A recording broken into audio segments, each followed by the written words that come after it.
Yo, yo, yo, what's up Wing Chun fans? It's Wing Chun Kid here. We're going to show you the top 5 most powerful, most dangerous, most devastating Wing Chun techniques of all time. So if you want to learn Wing Chun, you got to learn these 5 techniques and get them perfect. Are you ready? Here we go. Hey, what's up Wing Chun fans? It's Wing Chun Kid, and like I said, this is going to be the top 5 Wing Chun techniques. We'll start with technique number 5, finger jab. And today we have our special guest, Justin, and he's a Krav Maga practitioner. He's going to be helping you out today, so thanks, Justin. No problem. All right, so let's get started. Okay, PUG or finger jab. There's a few ways you can use this. Number 1 is with a closed hand position. Your fingers are together, your thumb is tucked in. Make sure your thumb is not open or else you hit something. Doesn't matter if it's even his eyes, you might even break his thumb. Alright? Another way to use it is with an open hand. Open hand is good for distraction. Let's say you're far away, you can't really reach him, but you can put his hand up. Where's his attention now? He's up here, right? Which opens what? Boom. Okay? So, first thing up, that's what Bruce Lee does, right? He does a side kick. He throws his hand up and then boom. Okay? Throws his hand up, boom. Okay? So, this is more of a distraction. Or it can be used as a last ditch attempt. Let's say, oh shit, you're covering, he's planning on you, and then boom, just you don't see it, just open it in his eyes. And then that'll stun him enough so that you can get away, or you can get back into a offensive position. Alright? Another way of using it is with the digging action. So instead of going straight up, you're going to dig in. And this is used better with your rear hand because you want to press in and dig your fingers into the throat. Into here, where you're really uncomfortable, or into the clavicle, right here, okay? So is that comfortable? No, it's not comfortable. Nice. Okay, so you're gonna just, with all your force, that's one way you're using the PUG. Alright, now how are you gonna use it in the actual fighting situation? Like I said, the first way is to distract. Second way is to become a preemptive strike. So a lot of techniques and a lot of especially Krav Maga, they use this as a preemptive strike. Okay, today? Sometimes? Yeah, I'd say so. Okay, so preemptive means you want to hit it before he hits you. Why do we use this? Because this is the longest distance. This has the longer reach in your body other than the kick. Okay, and this is the shortest distance between his eyes and your arms. So what we want to do is, in a fighting situation, before he even punches, let's say you're going to wind up for a punch, boom, you're getting there. So you're looking for any movement in the body, boom, okay? So you want to go in there when he even moves. And before you move, he's already there. I mean, you're already there, okay? The secret to this is to keep your hands low. They say in boxing, always keep your hands up, but in this case, we're not in striking range yet. All right, so how do you use this in a fighting situation? Tactically, this is what you can do. You can use it, as I said before, as a distraction. So when his attention is here, you attack low. Right? His attention is here, you attack low. Alright? Another way to use it is as a preemptive strike. So this is the shortest distance between your arms and his eyes. This is the longest reach. So we use this as a preemptive strike. Where do you want to go? To the eyes, obviously. So how do you train this? If you want to strike it preemptively before he even moves. Okay? Okay, so if he's usually in a street fight, the people are not going to jab. They're going to do stuff like that, right? So when he opens up, you go straight in. You get into the circle, and you get into his eyes. You don't even need to be this close. You can be far away and you can do it. All right? So now when you can't hit him before he hits you, and he attacks you at the same time, a couple ways to do it. First way is to see whether his hand is starting at a high position here, or starting at a low position here. If he's starting at a higher position, what you can do is duck, move, and attack this way. So coming from the camera, I'm going to raise my shoulder to protect the side of my head, and then I'm going to use this whole arc as a shield, and I'm going to use this as the attack. So you see his hands high, you can go straight in and attack this way. Now if his hand is starting low, okay, you can go this way and go up on the top and cut into his arm to redirect it, and at the same time go for his eyes. Okay, so one more time, see where it's low right now. It's high or low? I don't know, somewhere in the middle. So I'm going to go underneath.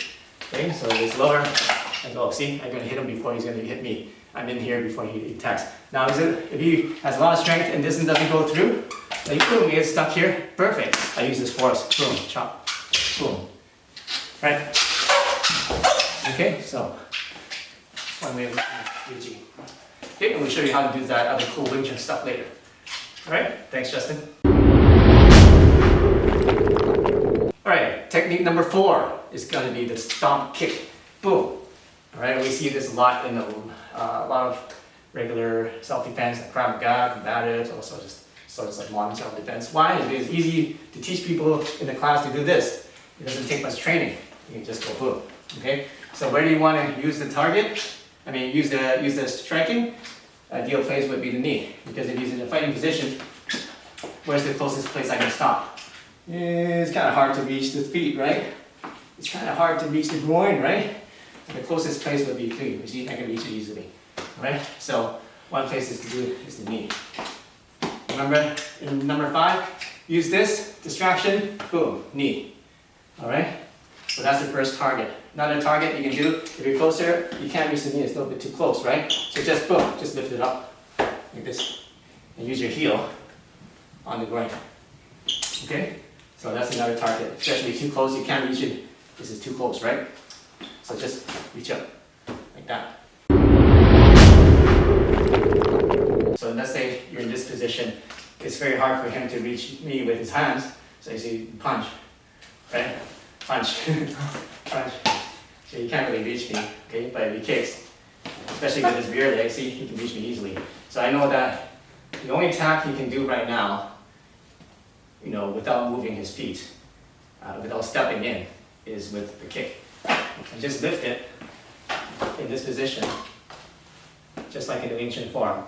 Make sure it's not like this, because then his feet can easily slide like this, and now it has more area, so you can stop more from coming.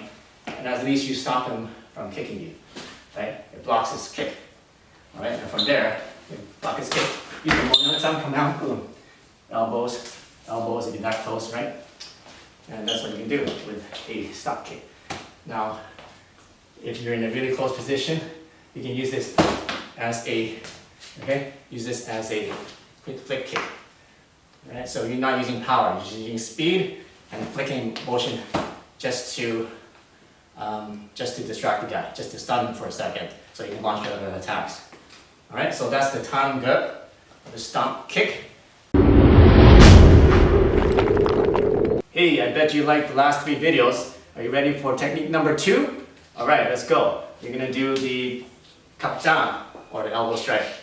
And this is from the 3rd form in Wing Chun, BUG. And how we're gonna use it? We're gonna use it like this. So let's say that I'm fighting someone that is trained in boxing.